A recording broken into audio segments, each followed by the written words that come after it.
नमस्कार साथियों, आपके अपने YouTube चैनल जीवा स्टडी आप में आपका स्वागत है।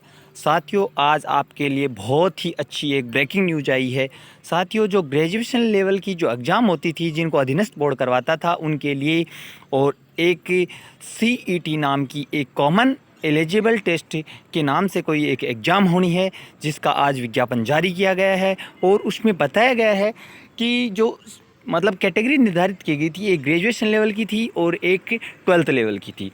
तो साथ ही जो ग्रेजुएशन लेवल की होने वाली एग्ज़ाम है, उसका आज सिलेबस जारी कर दिया गया है और सिलेबस के साथ ही उसके अंदर जो एग्ज़ाम डेट वगैरह सारी सिस्टम मतलब आज उसका विज्ञापन जारी किया है। तो साथियों, अपन बात करते हैं राजस्थान कर्मचारी चयन बोर्ड जयपुर की, जिसके अंदर विज्ञापन जो दे रखा है, ये देखो यहाँ पे डेट दे रखी है अपन को 21 तारीख, मतलब आज का विज्ञापन है, ठीक है। और इसके क्रमांक दे रखे हैं, डिस्पैच नंबर जो होते हैं 875 ये डिस्पैच नंबर है, जो जिस शाखा से और विज्ञापन जारी होता है उससे डिस्पैच नंबर जारी करते हैं। ये यदि किसी भी मतलब विज्ञापन में हैं तो इसका मतलब वो ऑफिशियली होता है, ठीक है। तो साथियों, अपन बात करते हैं कर्मचारी चयन बोर्ड के इस विज्ञापन की। तो इसमें कॉमन एलिजिबल टेस्ट मतलब समान पात्रता परीक्षा, मतलब जो ग्रेजुएशन लेवल वाली जितनी भी एग्ज़ाम होनी है उनके लिए एक समान पात्रता परीक्षा होगी, ठीक है। तो साथियों, इसमें देखो 8 प्रकार की एग्ज़ाम दे रखी हैं, जैसे राजस्थान होम गार्ड अधीनस्थ सेवा, जिसका पद है प्लाटून कमांडर। राजस्थान अभियांत्रिकी अधीनस्थ सिंचाई सेवा है, जिसमें जिलेवार है और पटवारी है, मतलब 2 टाइप की पोस्ट क्रिएट कर दी इसमें। राजस्थान अधीनस्थ लेखा सेवा है, मतलब कनिष्ठ लेखाकार है जो ग्रेजुएशन लायक हैं, ठीक है। और तहसील राजस्व लेखा है, महिला पर्यवेक्षक जो डायरेक्ट एग्जाम करवाती थी पहले। और तो छात्रा ये जो अपने लाइब्रेरियन की जो पिछले दिनों एग्ज़ाम हुई थी, ग्राम सेवक के साथ में जो एग्ज़ाम हुई थी, छात्रावास अधीक्षक ग्रेड 2, ठीक है। तो इन सब के लिए साथियों क्या है कि इसका विज्ञापन जारी किया गया है। तो जो भी विद्यार्थी तैयारी कर रहा है, ग्रेजुएशन लेवल की जितनी भी एग्ज़ाम की तैयारी कर रहा है, वो सारे इस चीज़ का ध्यान दें और इस जो कॉमन एलिजिबल टेस्ट है इसके बारे में सोचें, मनन करें और इसके सिलेबस के बारे में विस्तृत आपको बताएंगी। तो इसके ऊपर अपन चर्चा करते हैं। तो साथियों देखो, बात ऐसे करते हैं कि समान पात्रता परीक्षा के संबंध में जो दिशा निर्देश दिए गए हैं, इसमें अलग अलग उनके मतलब जो होने वाली है इसके बारे में। तो देखो, ऑनलाइन आवेदन प्रक्रिया सबसे जो मोटी मोटी बात है उसके बारे में अपन चर्चा करेंगे, वीडियो को ज़्यादा बढ़ाने करते हुए। तो ऑनलाइन आवेदन प्रक्रिया की अपन बात करते हैं, तो इसके देखो नीचे दिया गया है। सबसे पहली बात तो SSID पे इसका फॉर्म भरा जाएगा, ठीक है। SSID के माध्यम से और एप्लीकेशन जैसे अपन बाकी के फॉर्म भरते हैं वैसे ही इसमें फॉर्म भरा जाएगा। और कोई भी गलती हो जाती है तो उसमें सुधार के लिए अलग से टाइम दिया जाएगा कि और OTP के माध्यम से मतलब इसके SSO के पासवर्ड जनरेट होंगे। उसके बाद में अपन बात करते हैं साथियों, नेक्स्ट दूसरी है आवेदन एवं परीक्षा शुल्क, ठीक है। तो आवेदन एवं परीक्षा शुल्क के उससे पहले अपन देख लेते हैं। देखो, उसमें जो आवेदन वाली वेबसाइट दे रखी है, इस वेबसाइट पे डायरेक्ट जाओगे तो वेबसाइट खुल जाएगी, उसके अंदर आप देख भी सकते हो, पूरी जानकारी भी प्राप्त कर सकते हो। और साथ ही अपन वीडियो में तो पूरी बता रहे हैं। तो आवेदन परीक्षा शुल्क, तो परीक्षा शुल्क देखो साथियों, OBC है, अति पिछड़ा वर्ग है, उनकी देखो सामान्य वर्ग है, इनकी कितनी है 450 रुपये है। अब इसमें भी 2 टाइप के होते हैं, एक तो क्रीमी लेयर होता है, एक नॉन क्रीमी लेयर होता है। जो नॉन क्रीमी लेयर होता है उसकी 350 है। और उसके बाद में विशेष योग्यजन है या SC ST या OBC में भी क्या होता है, जो 2.5 लाख से कम वाले होते हैं उनके लिए 250 रुपये है, ठीक है। तो साथियों, यदि आप 250 रुपये में फॉर्म भर रहे हो तो उसके लिए आपको आय प्रमाण पत्र की आवश्यकता पड़ती है। फॉर्म के टाइम नहीं पड़ती है, उसमें आपको टिक करना पड़ता है, लेकिन उसके बाद में आपको उसकी आवश्यकता पड़ेगी, ठीक है। ये तो हो गई फ़ीस की बात। और फीस में यदि फॉर्म में आप कोई गड़बड़ करते हो तो फॉर्म फीस वापस नहीं लौटाई जाएगी, ये बाकायदा इसमें लिखा हुआ है। बाकी आप फॉर्म भरते हो तो आप लोगों को पता ही है। समान पात्रता परीक्षा है, इसमें जो अभी अपन ने जो 8 पोस्टों की बात की थी, 8 विभागों में पोस्टों की बात की थी, उनके बारे में अपन देखते हैं। तो इसमें देखो पोस्टें भी दे रखी हैं।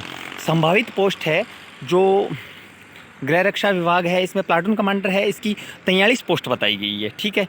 और जिलेदार की कोई पता ही नहीं है। पटवारी की 272 पोस्टें बताई है, कनिष्ठ लेखाकार की 1923। तो सबसे बढ़िया और अच्छी पोस्ट है वो कनिष्ठ लेखाकार की है, 1923 पोस्ट है। और इसमें आपके चांसेस अच्छे हैं, ज़्यादातर कॉमर्स वाले जाते हैं इसमें। बाकी मैथ्स और जिसको अच्छी आती है रीजनिंग वगैरह वो तो करता ही है, सभी के लिए ही है वैसे। और ये छात्रावास अधीक्षक वाली है, तो इसमें भी 335 पोस्टें, सब मतलब पोस्टें सब अच्छी हैं। आप तैयारी जिसकी कर रहे हो, एग्ज़ाम एक ही होगा, उसके बाद में आपको अलग अलग डिवाइडेशन होंगे इसके अंदर। दूसरी बात अपन बात करते हैं समान पात्रता स्नातक स्तर के संबंध में विशेष निर्देश दिए गए हैं, जिसमें भूतपूर्व सैनिकों के बारे में भी बताया गया है।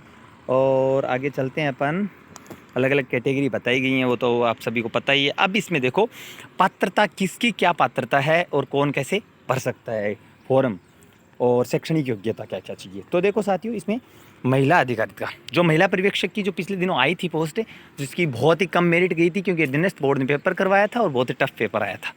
तो उसकी जो है उसकी आयु सीमा है वो 18 से 40 वर्ष तक है, क्योंकि इसमें अधिकतर महिलाएं होती हैं, महिलाओं का भरा जाता है। दूसरा है जल संसाधन विभाग, जिसमें पटवारी बता रहा है, ठीक है। इसकी भी 18 से 40 है, ठीक है। इसके भी अलग अलग कैटेगरी दिखा रखी हैं, और इसमें आप देख लेना जो आपकी कैटेगरी होती है। और बाकी अपन विस्तृत चर्चा दूसरे वीडियो के माध्यम से अपन कर सकते हैं। जल संसाधन विभाग है, इसमें 18 से 40 लगभग जो आयु सीमा है वो 18 से 40 वर्ष है। गृह विभाग में प्लाटून कमांडर की जो होमगार्ड वाली वैकेंसी है, होमगार्ड में प्लाटून कमांडर होता है, एसआई की बराबरी पोस्ट होती है, उसकी भी 20 वर्ष से 40 वर्ष से, ठीक है। इसमें भी क्या है, स्नातक दे रखा है। इसके बाद अपन बात करते हैं राजस्व मंडल में 21 वर्ष से 40 और 18 से 40। ज़्यादातर आयु सीमा का कोई किसी के मतलब वो कन्फ्यूजन वाली बात नहीं होनी चाहिए, 40 वर्ष बहुत होता है और मिनिमम 18 वर्ष है। तो सभी तैयारी करने वाले हैं, यदि किसी की 17.5 है वो भी लगा देना, कोई दिक्कत नहीं होती है, क्योंकि जैसे जब तक रिजल्ट आता है 18 हो जाती है तो चल जाता है, ठीक है। और आयु सीमा में छूट भी दे रखी है, मतलब अलग अलग बिंदुओं के आधार पे अलग अलग छूट है। यदि किसी को दिक्कत हो, आयु सीमा के बारे में चर्चा करनी हो, तो कमेंट बॉक्स में कमेंट कर देना, उसकी हम समाधान कर देंगे। अब उच्च आयु सीमा की अपन बात करते हैं श्रेणी के आधार पे, मतलब ओबीसी है, SC ST है, तो उनके लिए अलग अलग छूट दे रखी है। ओबीसी को 5 साल की दे रखी है, SC ST अन्य वर्ग जो हैं उनके लिए 10 वर्ष की छूट दे रखी है। महिलाओं के लिए भी अलग अलग ही छूट, भूतपूर्व सैनिकों के लिए भी बहुत सारी इसमें छूट दी हुई है, ठीक है। अब आवेदन परीक्षा शुल्क जमा कराने एवं ऑनलाइन आवेदन भरने की अवधि, भाई टाइम कब है, फॉर्म भरे कब जाएंगे। मेन बात ये होती है कि फॉर्म की अपन देते हैं विज्ञापन हो गया और फॉर्म कब भरे जाएंगे, डायरेक्ट यही पूछा जाता है, सबके दिमाग में यही क्वेश्चन आता है। तो आवेदन जो भरने हैं वो 22 तारीख से स्टार्ट, इट मीन्स 22 कब है, कल है, तो कल से स्टार्ट हो जाएंगे और नेक्स्ट आने वाली 21 तारीख तक इसका भरने का टाइम रहेगा, रात्रि 12 बजे तक। इसके बाद में अपन बात करते हैं, यदि कोई मतलब फॉर्म भर देते हैं, चालान नहीं करता है या कोई समस्या होती है, तो उसके लिए वेबसाइट खुलती भी है, आगे फॉर्म डेट बढ़ती है, वो आगे की चर्चा है, वो अपन बाद में चर्चा कर सकते हैं। अब परीक्षा आयोजन कब होगा, तो देखो साथियों, इसमें दे रखा है बाकायदा साफ साफ निर्देश दे रखे हैं। 6 जनवरी 2023 से लेकर 9 जनवरी 2023 तक परीक्षा करवाई जाएगी, मतलब 3, 6, 7, 8 और 9 4 दिन परीक्षा चलेंगी, ठीक है, क्योंकि अलग अलग कैटेगरी दी हुई है, उसके आधार पे एग्ज़ाम होंगी।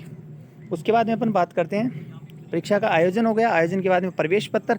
तो प्रवेश पत्र आपको पता ही है, आपकी ईमेल आईडी पे आ जाएगा, SSO आईडी पे आ जाएगा, और टोकन नंबर जो आते हैं उस टोकन नंबर के माध्यम से आपके प्रवेश पत्र जारी किए जाते हैं। अब नियुक्ति व अयोग्यता, यदि मान लो किसी के मतलब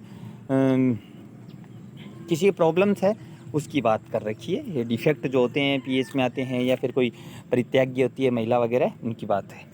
ऑनलाइन आवेदन के विशेष निर्देश से जो आप देख लेना, इसमें कोई बड़ा विशेष इश्यू नहीं है, जो क्योंकि आप लोग सभी करते ही हैं। और उसके बाद में अपन चर्चा करते हैं